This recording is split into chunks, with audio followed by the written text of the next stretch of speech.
আচ্ছা দাদা, ঘাটে দেখলাম কোনো খেয়া নেই।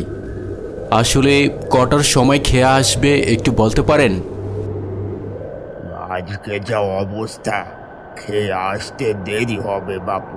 দেখতেই তো পাচ্ছ, কুয়াশার জন্য সামনের কিছুই দেখা যায় না।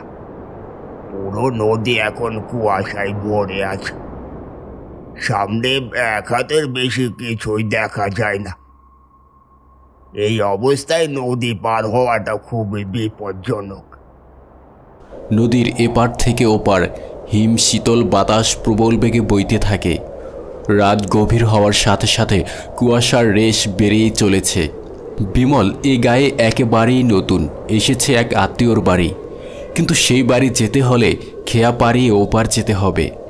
কিন্তু নদীতে প্রচণ্ড কুয়াশা থাকায় সেই খেয়া যেন আসছেই না। এই কুয়াশায় খেয়া কখন আসবে তার কোনো ঠিক নেই। আসলে আজকে একটা খেয়া বন্ধ আছে। আপনি কি এখানে নতুন? আপনি জানেন না গত 2 দিন আগের ঘটনা? হ্যাঁ হ্যাঁ, আমি এখানে নতুন, আজকেই এখানে এসেছি এক আত্মীয়র বাড়ি। আসলে রাস্তায় ট্রেনে কয়েকটা মানুষ গলা কাটা পড়েছে, তাই আসতে অনেকটা দেরি হয়ে গেল। ও, গত 2 দিন যাবৎ শুধু ট্রেনে গলা কাটা পড়ে মানুষ মারা যাচ্ছে। কি যে হলো! এই শুনুন দাদা, এখানে 2টো খেয়া চলতো, কিন্তু 2 দিন আগে নদীতে একটা অঘটন ঘটে। অঘটন? হ্যাঁ, অঘটন ঘটে। উত্তরে চরে 2টো মহিলার গলা কাটা লাশ পাওয়া যায়, যাদের পরিচয় এখনো পাওয়া যায়নি। কোথা থেকে এসেছিল ওই অদ্ভুত মহিলারা কেউ জানে না, কিন্তু ওই 2জনের ভেতর একজনের খুব বাজে ধরনের রোগে আক্রান্ত ছিল। এ বাবা, এ তো খুব খারাপ খবর। চায়ের কাপে বিমল চুমুক দে আর তাকিয়ে থাকে খেয়াঘাটের দিকে। দেখতে দেখতে রাত অনেকটা বেঁচে যায়, তবুও কোনো খেয়ার উদিশ নেই। ক্রমশই কালো রাত সাদা কুয়াশার আড়ালে ঢেকে যাচ্ছে। দাদা, না, আমি এবার দোকান বন্ধ করব। কুয়াশা খুব বেশি হয়ে গেলে বাড়ি যাওয়ার পথ খুঁজে পাবো না। রাস্তাঘাটে যে কোনো বিপদ হতে পারে। গলা কাটা লাশ পাওয়ার পরে এখন সন্ধ্যের পরে এখানে আর কেউ থাকে না। বড্ড বিপদে পড়ে গেলাম, এবার কি করব? একা একা কোথায় যাব এখন?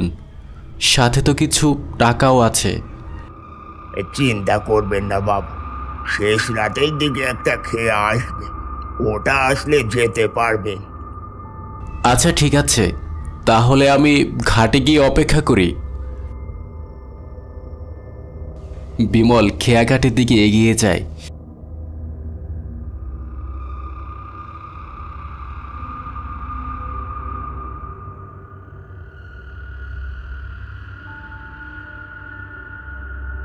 গিয়েই দেখতে পেল একজন লোক সবে মরা যাওয়া একটি লাশ নিয়ে খেয়াঘাটে দাঁড়িয়ে আছে, শেষ রাতের খেয়ার জন্য অপেক্ষা করছে।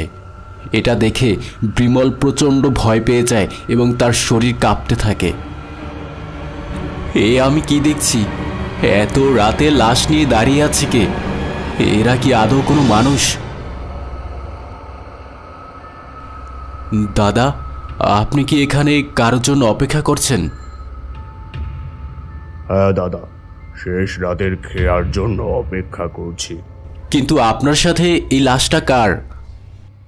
এটা আমারই আত্মীয়, একটু আগে ট্রেনে গলা কাটা পড়ে মারা গেছে। এখন বাড়ি নিয়ে যাচ্ছি। এসব কি শুনছি? চারদিক শুধু গলা কাটা লাশ। এখন শুধু খেয়াটা আসলেই ওপারে চলে যাব। আপনি কি যাবেন আমার সাথে? কি করব এখন? কি একটা বিপদে পড়ে গেলাম। লাশবাহী খেয়ার সাথে নদী পেরোতে হবে। দাদাকে কিছু বলবেন? না না, কিছু না। এখানে দাঁড়িয়ে থাকুন, খেয়ে আসার সময় হয়ে গেছে। হ্যাঁ আচ্ছা দাদা, শুনেছি লাশের সাথে নাকি অনেক অশরীরী আত্মা ঘোরাফেরা করে। এটা কি সত্যি? এসব আজে বাজে বলছেন? বসে থাকতে বলছি, চুপচাপ বসে থাকুন তো।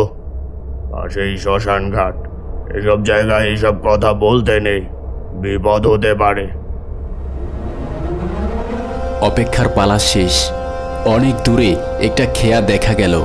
সামনে হারিকেনের আলো নিভু নিভু জ্বলছে। এগিয়ে আসছে ঘাটের দিকে। এই যে সাহেব, শেষ রাতের খেয়া চলে এসেছে। শীতের রাতে আর কষ্ট করতে হবে না। হ্যাঁ হ্যাঁ, ওই তো দেখতে পাচ্ছি। এবার বোধহয় ওপার যেতে পারবো। নৌকা ঘাটে এসে পৌঁছায়, কিন্তু সেই নৌকাতে কোনো জীবিত মানুষ ছিল না। ছিল শুধু গদাই মাঝির অর্ধজীবিত লাশটা। কে যেন গলা থেকে সব রক্ত চুষে দেহটাকে রক্ত শূন্য করে দিয়েছে। কিন্তু এখনো দেহে প্রাণ আছে। বাঁচার জন্য গদাই মাঝির দেহটা ছটফট করছে। রাতের শেষ প্রহর চলছে। আশেপাশে কোনো মানুষের কোলাহল নেই। কে বাঁচাবে গদাই মাঝির রক্তাক্ত দেহটা? এ যেন এক নরকীয় পরিবেশ।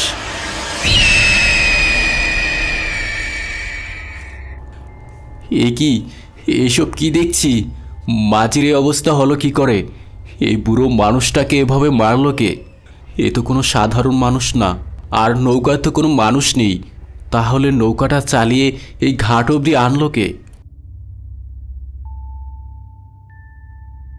আসলে আমাদের আশেপাশে খুব খারাপ কিছু ঘোরাফেরা করছে।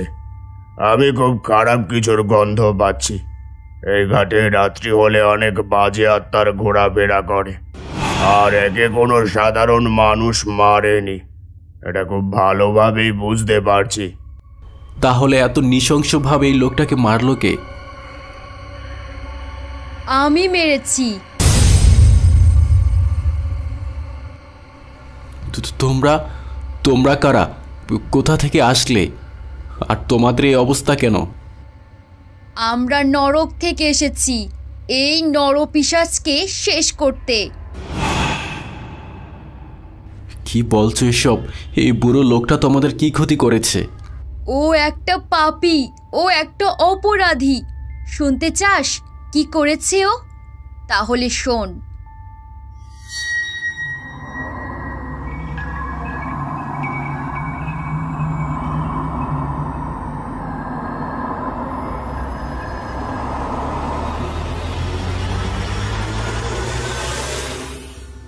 গদাই, এই ধর, এখানে কিছু টাকা আছে, এটা চুপচাপ রেখে দে। এ কি বাবু, এত টাকা?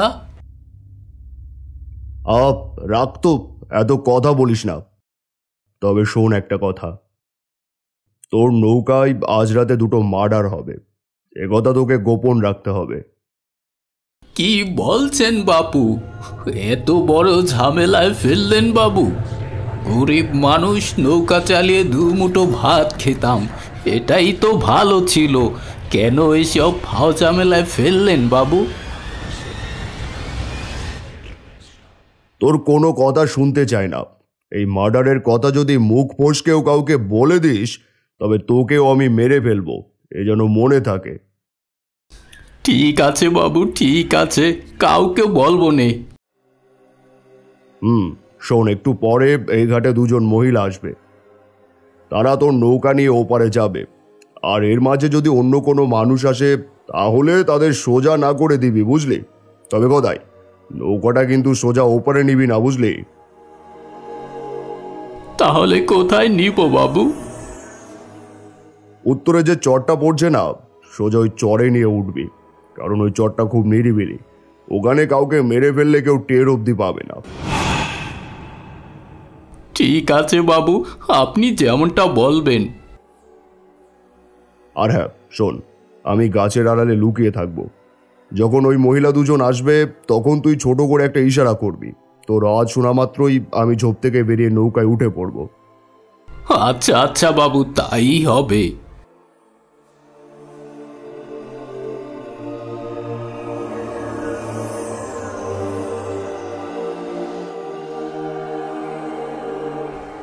মাঝি অপেক্ষা করতে থাকে সেই 2জন মহিলার জন্য।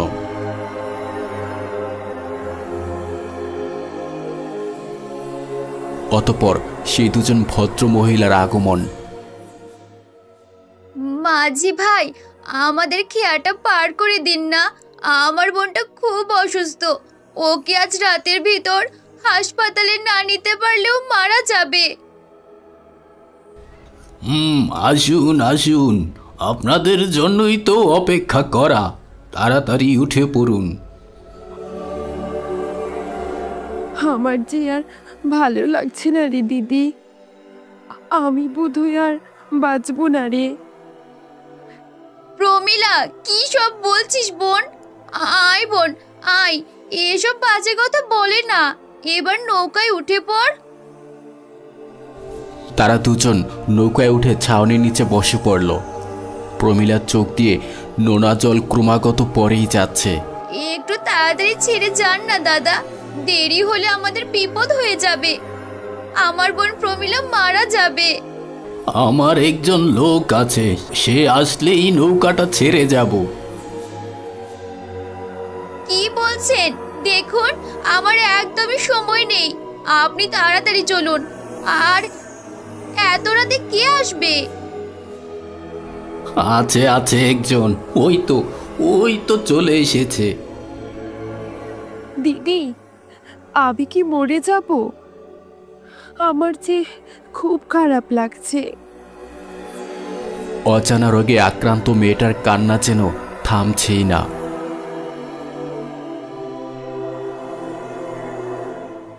প্রমিলা, তোর কিচ্ছু হবে না বোন, আমি তো আছি। আমি বেঁচে থাকতে তোর কিচ্ছু হতে দেব না। দিদি, আমার খুব যন্ত্রণা হচ্ছে, আমাকে তাড়াতাড়ি নিয়ে চলো। গদাই, নে এবার চালা তো দেখি। ঠিক আছে বাবু, যাচ্ছি। গদাই এবার নৌকা চালাতে লাগলো। কুয়াশা ভরা রাত। নীলাশা তার অসুস্থ বোন প্রমিলাকে নিয়ে নৌকার এক কোণে বসে আছে।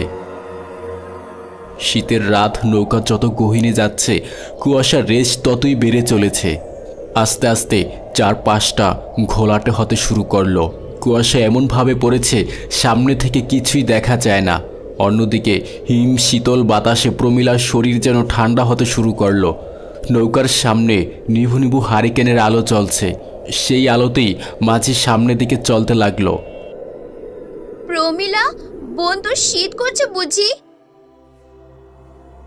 হ্যাঁ দিদি, প্রচন্ড ঠান্ডা লাগছে। আর একটু অপেক্ষা কর বোন, একটু পরে ঘাটে চলে আসবো। এ নৌকা ঘাটে যাবে না। যাবে না মানে? কি বলছেন এসব? তাহলে এটা কোথায় যাবে? হ্যাঁ, কর্তা বাবু ঠিকই বলেছে, এই নৌকার সামনের দিক যাবে না। কি বলছেন দাদা? প্রমিলা খুব অসুস্থ, ওকে যে হসপিটাল অবধি নিয়ে যেতেই হবে।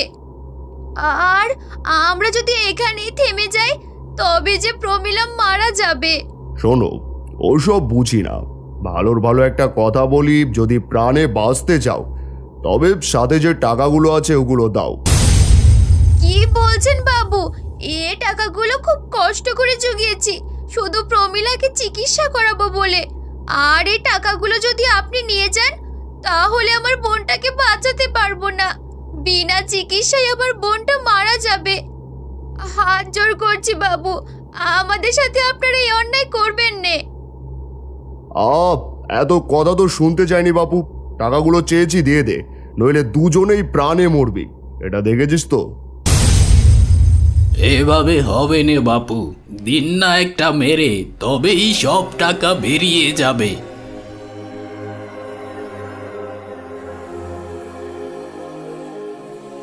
না না বাবু, আমাদের মারবেন নেই। এই পৃথিবীতে আমাদের কেউ নেই। মা বাবা সেই অনেক আগেই মারা গেছে। দুটো বোন কোনো রকম খেয়ে না খেয়ে বেঁচে আছি। আর এই যে টাকাগুলো দেখছেন, এগুলো আমার বোন মানুষের হাতে পায়ে ধরে খুব কষ্ট করে জুগিয়েছে। আর সেই টাকাগুলো যদি আপনি এভাবে নিয়ে নেন তাহলে আমি বলবো পৃথিবীর সবচেয়ে নিষ্ঠুর মানুষ আপনি। ও, বুঝেছি, এভাবে হবে না। গদাই, তুই এক কাজ কর, নৌকাটাকে উত্তরের চরে নিয়ে ওঠা। ওখানে এই সময় কোনো মানুষ থাকবে না, ওখানে নিয়ে এদের শেষ করব। মাঝি নৌকা ঘুরিয়ে এক জঙ্গলের দিক নিয়ে গেল।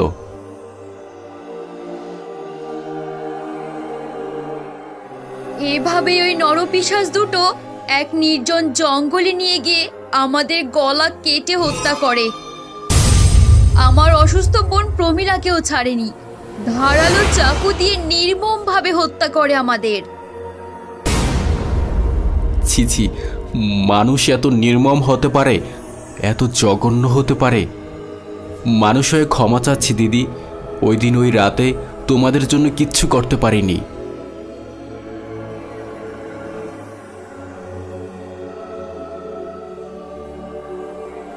মহিলা দুজন গদাই মাঝিকে খুব নির্মমভাবে হত্যা করে। আর এটা ছিল সেই বাবুর লাশ যে প্রমীলা ও তার বোনকে নির্মমভাবে হত্যা করেছিল।